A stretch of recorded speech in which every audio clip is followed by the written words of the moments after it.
welcome to our webinar today. For those of you joining us that don't know me, I'm Jo Edwards, Managing Director here at JE Consulting. We are a marketing agency who specialise in working with professional service firms, so work with lots of accountants and lots of lawyers. And I think one of the big issues that we've been chatting to a lot of our clients about is the property sector, for lots of good reasons and sometimes some not so good reasons.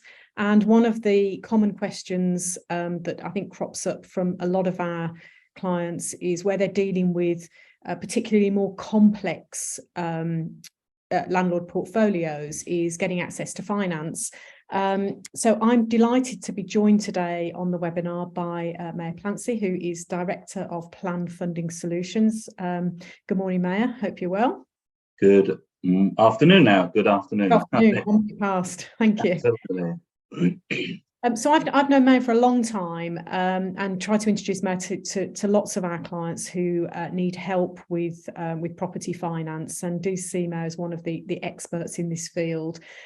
Just to give you a little bit of background, Plan Funding Solutions specialise in funding, I would say, the more complex finance options in the property sector, and really those that are not served well, or if at all, by the high street lenders. So Meir has always been my go-to person for that kind of information and advice. Our webinar is due to last for about half an hour, 40 minutes. It depends on how many questions come forward. If you're familiar with Zoom, if you have a look on your toolbar, you'll see the option for Q&A.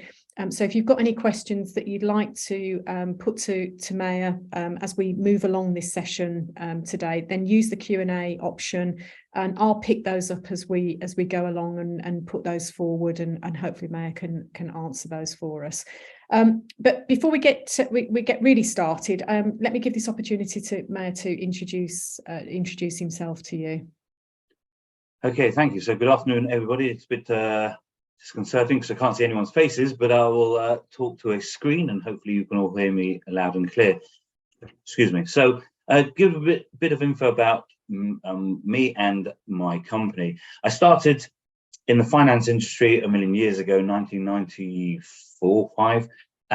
Was lucky enough to start with a lender that was relatively small, but had a niche in a industry which is well known now as the non-conforming sector, self-certifications and all that type of thing. But I started my journey there. The company grew exponentially, and within the year they had about 300 staff, and I started as a manager of a filing cabinet, not the whole filing cabinet, just the top two trays, I think. But it was a matter of me cutting my guns into the finance industry, and very quickly I learned the ropes and understood that there are many factors that will direct the whole lending industry. But it was a great learning curve, and I started my company in 1999, and right time, right place, took it to a sizable company. I think we were the 6th or 7th largest brokerage in the UK, privately owned. We had just shy of 200 staff in 2007, thinking we were indestructible. And it was a company that dealt with specifically for homeowner remortgages and purchases and insurance, but it was not really in the commercial sector.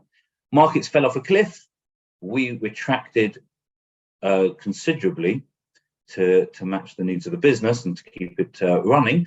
And then I had a huge building, and I had built some other businesses at the same time. And someone asked me, can I help start a management company for care homes? That was at the time where, if any of you are old enough to remember, Southern Cross, which was the largest care home, privately owned care home, owned about 800 care homes, went pop.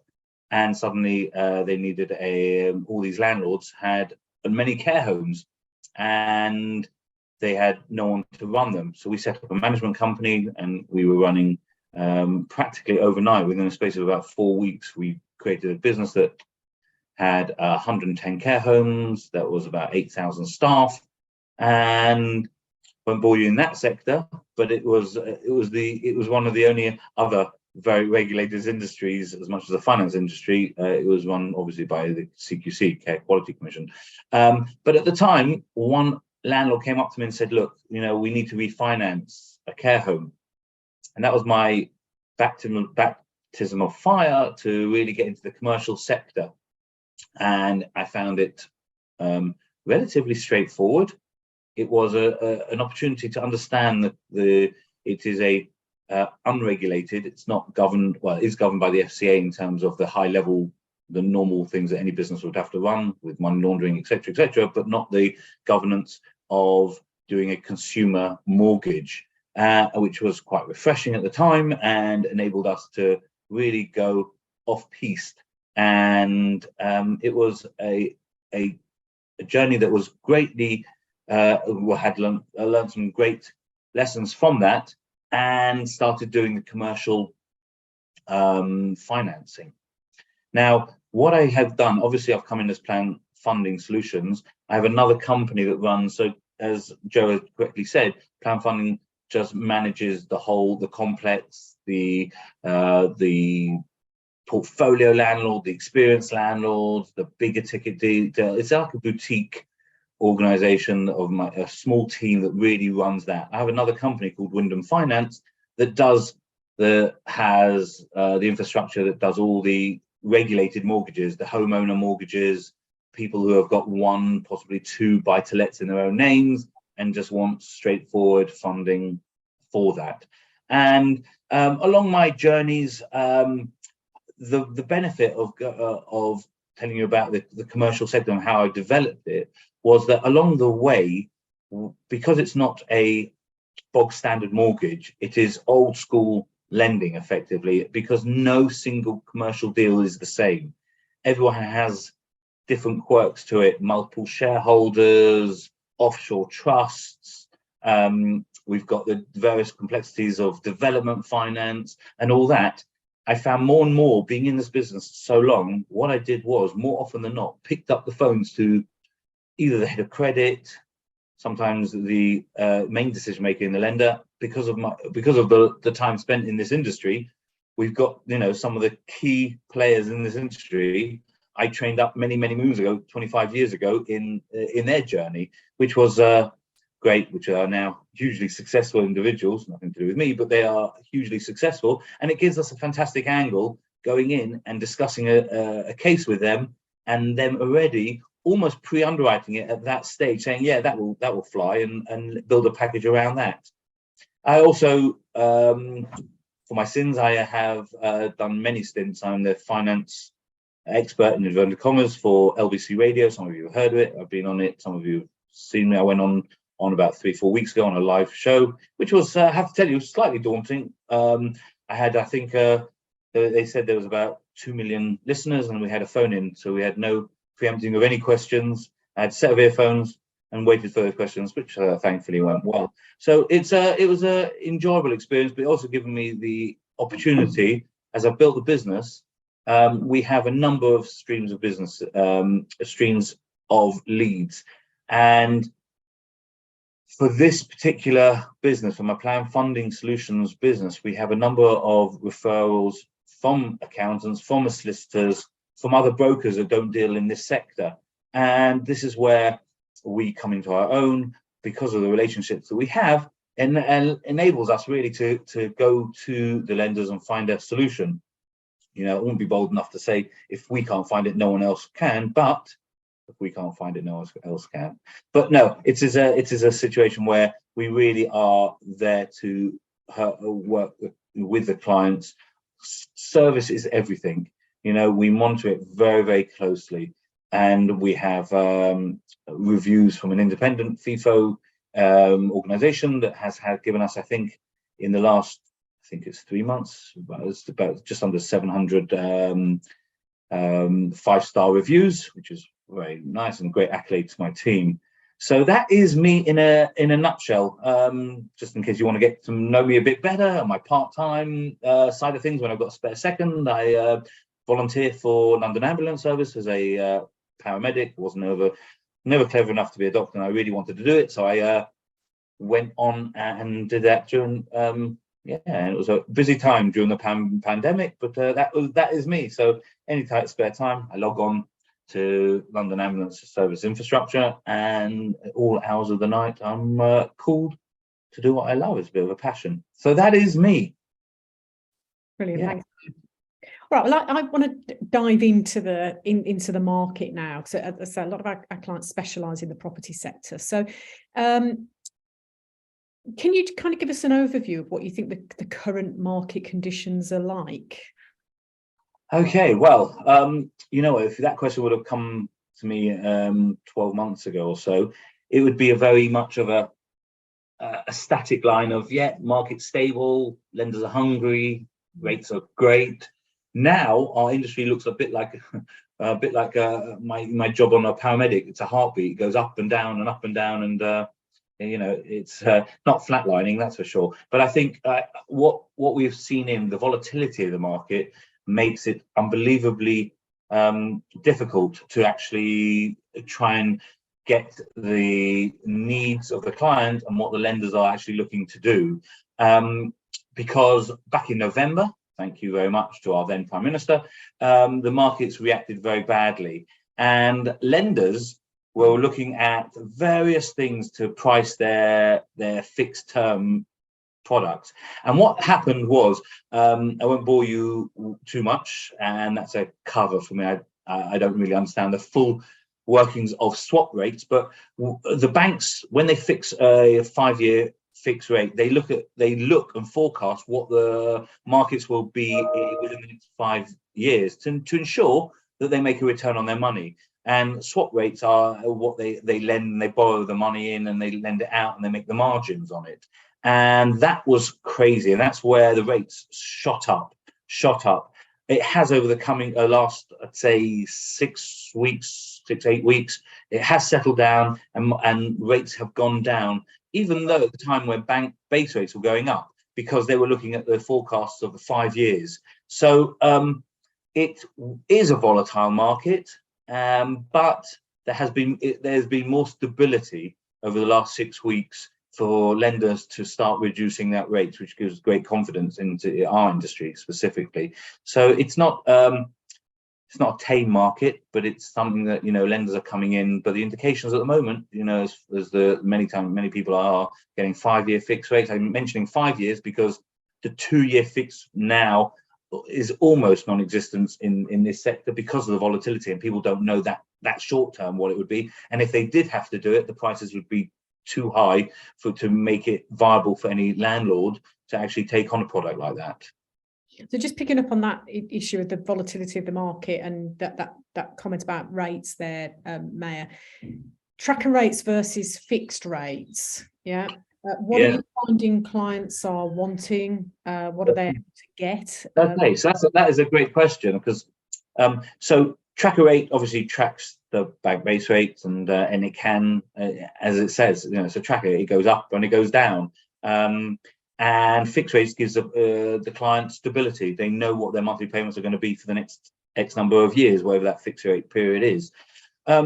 It's horses for courses on that, but it's very much of, if a client wanted to buy a property and they know they want to do some alterations over the next 12 months, 18 months, and then sell it on, or remortgage it at the new the increased level of the property because of an enhancement, so it would be worth more than when they first purchased it, and they wanted to get more cash out by refinancing again, then it could possibly, a tracker might be a great solution, because that will, many tracker rates allow no penalties, no ERC, early redemption charges, so early repayment charges. So that gives the ability for them to effectively swap over their mortgage. They'll feel the market is more stable, it's gone down or gone up, whatever it might be at the time, but they can exit that usually at zero cost, where fixed rate would have penalties to do it. So it's very much individually based. We saw in November, when the market was absolutely going crazy, we had quite a few clients taking tracker rates and saying, actually, we're going to hold on over, it is a higher rate at the moment, but I might want to exit and see the stability. Some people were very much of, okay, I've got a property, I want to do it up. Some of them were buying in cash and then doing it up and then saying, okay, we will then take a tracker rate for a year and then I'm going to sell it and take out that cash. And then other clients, that volatility, that nervousness meant they did the numbers and it worked. Probably less than it did well, not certainly less than it was 12, 18 months ago, but the margins worked, and people in the property game usually are in it for the long run, so they know they're spreading their gain and their capital will raise over that time at the same time of it washing its face with the income generated from that asset. So are you seeing that it's easier or even harder for portfolio landlords to get finance at the moment? The anomaly is actually when if somebody comes to us with a specific deal, they might have multiple properties, but there's a specific deal that is a property worth under 100,000. Few lenders like that. But you come to them with a portfolio of £1-2 million, lenders like it. They like that because it's one case for them. They know their risk. They know it, and it's obviously the loan to value will be reflected in it. But I think it's definitely got harder since the rates have gone up because they stress test. Now, stress testing is when the lender's lending. Now, obviously, if it's a standard mortgage for somebody's own home, they'll want to know the individual's income. With the buy-to-let market, they're much more interested in the rental income, and they've got to make sure that the rent covers the mortgage payment and some. So they stress test that accordingly, and they work out now. Obviously, if it's stressed according to their current mortgage rates, well, now as the rates are slightly higher, or higher than they were 12 months ago, that stress rate means that there is a possibility that they could be lent less than they would be lent a year ago. But that's very much dependent on a number of factors, including location, because obviously central London, you have extortionate prices for the assets, but a relatively limited rental income, relatively. But the yields are usually a lot lower than places up north. So it is something that is being considered, but it's a challenging market. But we have definitely seen, we personally in our own company have seen a surge. Last month we had a huge number of inquiries, which usually is a big indicator that the market is settling. There is encouraging notes from the lenders, but the standard stuff that's asked last year is still asked now. So it is tougher only because of the rates are higher. But there's definitely an activity, because I think a number of portfolio landlords are seeing opportunities now, and that is what people who don't want to weather the storm are exiting, which gives portfolio landlords opportunities, and that's what we have definitely seen. So just divide that question up a bit in terms of the harder or easier split between resi and commercial property. Is there a big difference there? Okay, so let's just clarify. Residential properties, we can have a portfolio landlords that buy residential properties. When we say residential properties, I'm not referring to residential homeowner properties. I'm talking about residential. And on the whole, lenders because, to be perfectly frank, there's such a huge shortage of properties. They know the rental arena is quite robust. So a lot of lenders prefer, and some lenders only deal with the residential side of things. Commercial, we've just completed a £2.7 million deal on a parade of shops. That's purely commercial. And during the pandemic, where there was a lot of people, shops were shut, and therefore banks just absolutely ran a mile. But they are definitely seeing the need there, and therefore the market is there. It's a limited panel of lenders. There's still quite a number of lenders, but it's a limited market. And again, it's to do with the size of the loan. It's easy, ironically, easier to do bigger loans within reason than much smaller loans for commercial. I know a few of our clients have said, and it actually answers a question that's just popped up in here, which is it more difficult to get finance on retail space now than any other type of commercial property because of so much going online and because of the repercussions of the pandemic? Yeah, great question. It is. The pandemic saw huge surge in online trade, and a lot of the retails decided to move. Certainly, the smaller shops saw markets actually saying, they've got to increase their presence online. And when taking turnover into consideration, when proposing it to a lender, they want to see that kind of split to see is the asset worth the asset. But having said that, there is a need on the market, and there are challenges with it. So established businesses, there was a trade with a trade record on a trading record behind them. Lenders do take into account now. We've moved on from the pandemic, thankfully, so they do take into account the evident dip during the pandemic, and therefore they sometimes will take a very pragmatic view to lending when they see the numbers dip so significantly during that period. But there's definitely people who are in the industry know it, and they know their market, and they know their sector.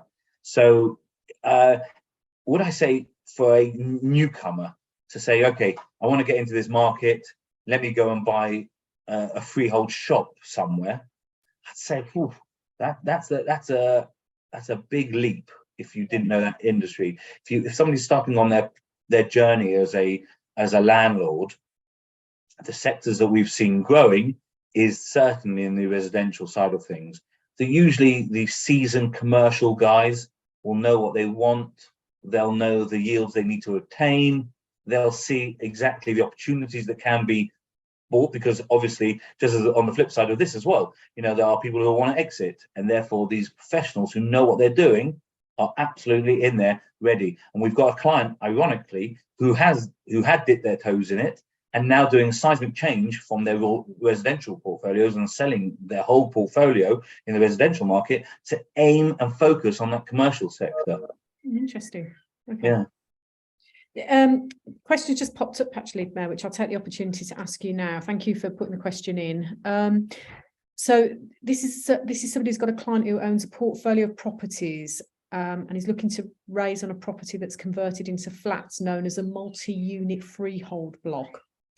Do you have any lenders that will lend against this property if one of the flats is less than 30 square meters?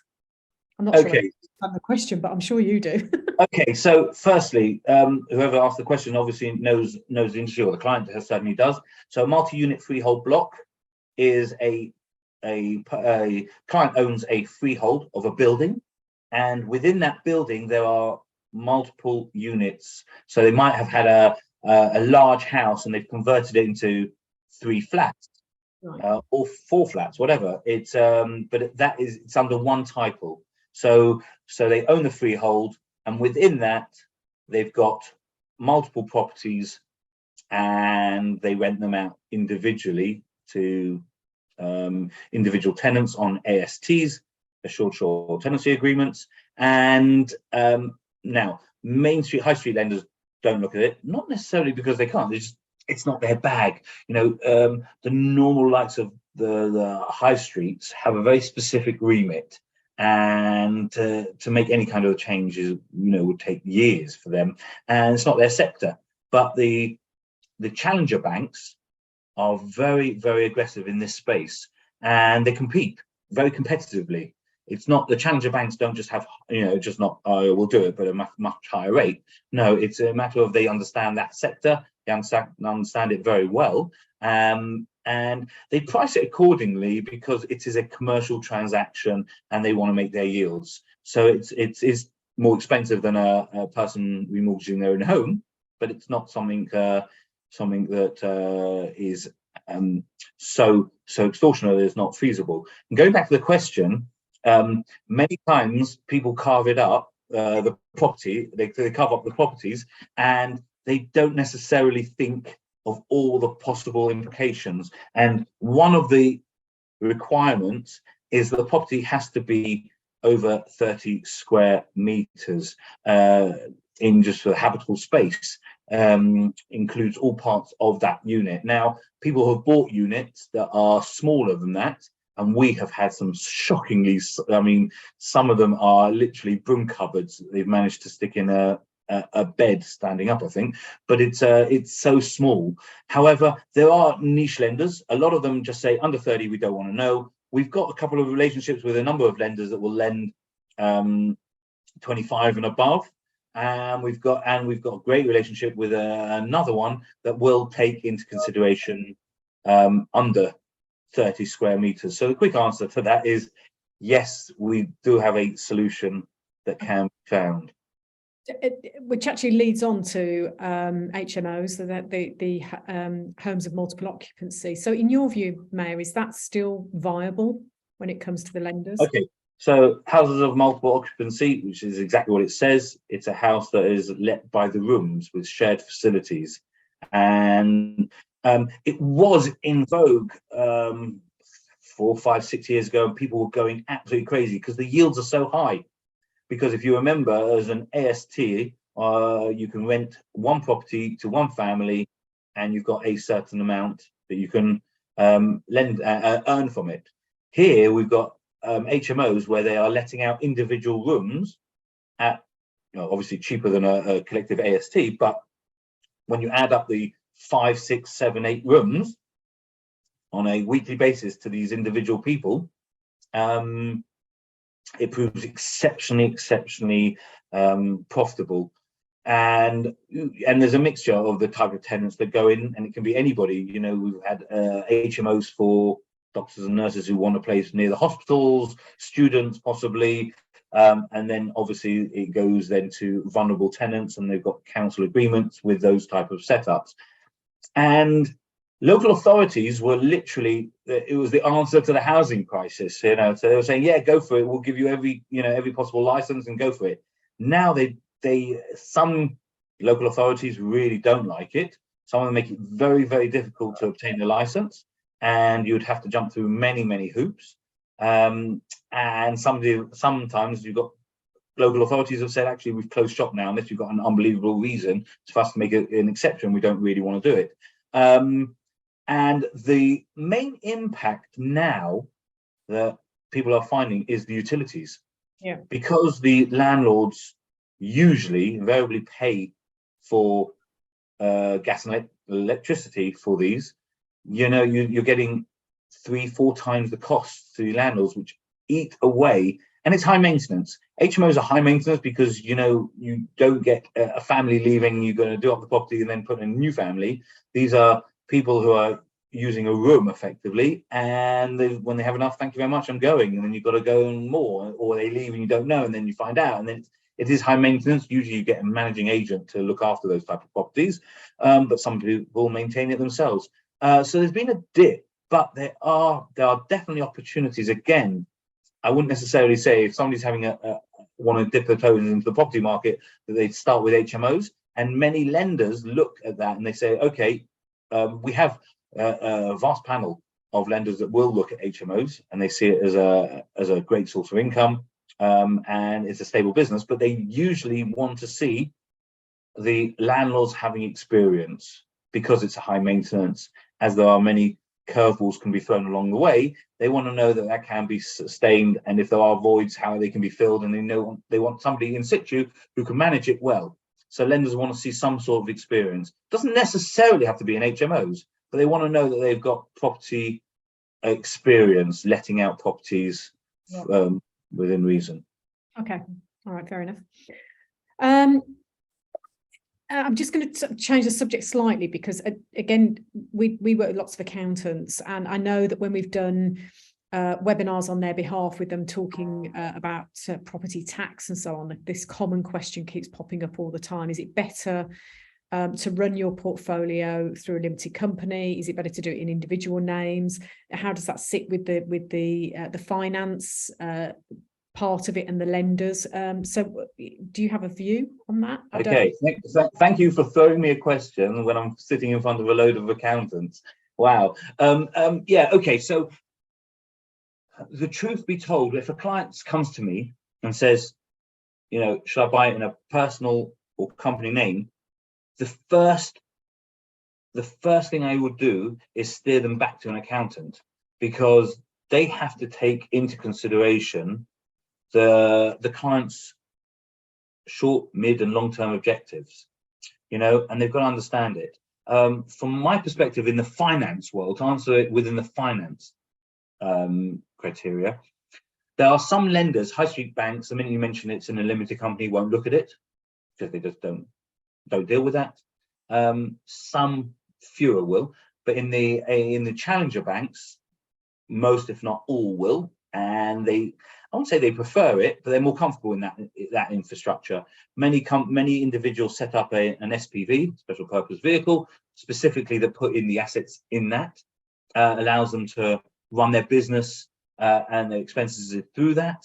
And I would say, if anybody, you know, obviously the warning at the bottom of this page will say, you know, nothing I say here should be deemed as giving advice to anyone specifically, but on the whole, if somebody's going into this for the long run and they're building a portfolio, it usually makes sense. I can't think of a single example where somebody would say, I'm going to create a big portfolio in a personal name. It's usually run in a company, because an infrastructure needs to be built in within the company. So if somebody's going on a long journey and building it up, and they've got the intentions to buy and hold, I would say on the whole, limited companies are that's what we've been presented with, and that's how they're building it. So does it pose a problem with the lenders? Absolutely not. Many people set up these companies, these SPVs, solely with the assets. We've got a couple of clients that every time they just ring fence each property, and put each asset into a new company. So they've got loads and loads of companies. Obviously that's the advice they've been given, but they've got many companies with single assets in them, but they're all lent to the limited companies. It doesn't steer away, if I can just interject on that side of things, with personal guarantees, because many lenders, if you have a limited company, they will still require a personal guarantee of such. Depends. If you're talking about, again, the bigger the loan, ironically, the less PGs are required. So we did there was a non-recourse loan that we had with no PGs, just shy of 18 million, because they saw the back story of the client. You know, when we present a deal to a lender, we don't just click a few buttons. As I say, it's old school lending. We'll pick up the phones to the decision makers. We'll put a case following that call, presenting with a bio on the applicant, with a history, showing their experience, and all the relevant information that we can give the banks, to give them the level of comfort that they have into doing the deal. So it's yeah, that's the situation. Okay. Well, Meir, I'm conscious time has run away with us. I'm going to ask you a final question. It's one that's popped up in the Q&A, but it was one that I wanted to ask as well, which is, in your view, with all of the different types of clients that you're dealing with, you know, is this really the right time to buy and add to your portfolio as a landlord? Okay, well, you know, I want to give I will give my personal view, but I'll actually first like to give the views of my clients. We have seen a surge of new inquiries over the last 6 weeks. You know, we've had November, everybody was, no, we're battening down the hatches, we're not doing anything, see how the deal, you know, the market pans out, and then seeing it. But the level of inquiries are on the increase, evidently and noticeably. And I think that's down to a few things. You know, as I said to you earlier, I think I mentioned it, that there are relatively new portfolio landlords that have bought into this industry in the last 3 years or 4 years and have lived off the surplus rent.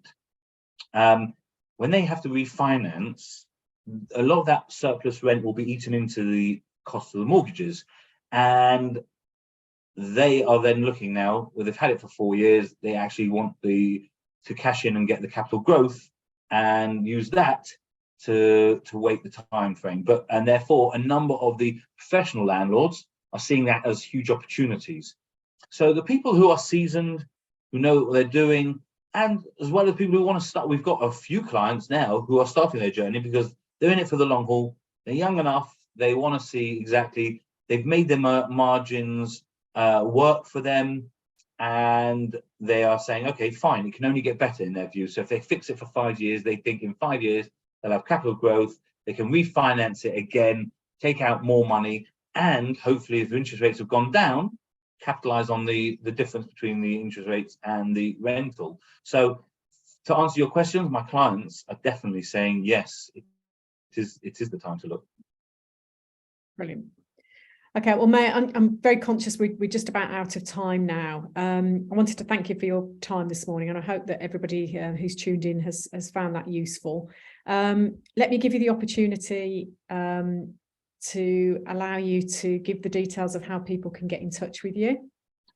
Yeah, apologies. I don't know why I've got my Wyndham email address, but that's fine. That's fine. Yeah, we've got a Plan Funding email address as well, but either one will come to me. That's fine.